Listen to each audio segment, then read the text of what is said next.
సబ్జెక్టుకు ఒక్కొక్కటి 6 పుస్తకాలకి 6 నోట్స్లే ఇచ్చేవాళ్ళు.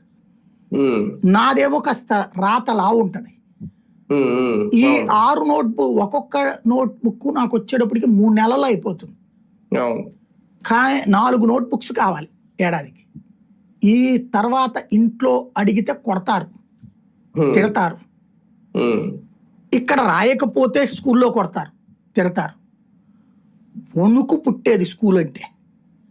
మాస్టర్కి రాస్తున్నట్టుగా నటించడం సీరియస్గా ఇట్టగా. పెన్నులు కావాలా, దానికి ఓ లిమిట్. ఏంటి అంటే ఇంటి ఆర్థిక స్తోమత అది. అలాంటి పరిస్థితులు చూసిన వాళ్ళం ఇవాళ రోజున ఏం చేయాలి వీళ్ళు? నోట్బుక్లు కొనడం, టెక్స్ట్ బుక్లు కొనడం కూడా వాళ్ళ గగనమే కదా. ఇవన్నీ పోతే ఇవి వాస్తవంగా గవర్నమెంట్ ఫ్రీగా ఇచ్చేదాన్ని నేను ఆ విషయంలో సమర్థిస్తా. విద్య విషయంలో అది లేకపోతే వాళ్ళ బతుకు సర్వనాశనం అయిపోతుంది.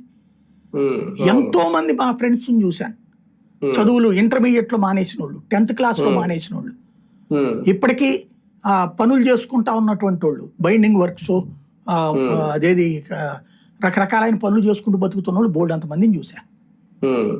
ఉన్నారు నా ఫ్రెండ్స్ లో, ఆనాడు నాతో పాటు చదువుకున్నటువంటి వాళ్ళు.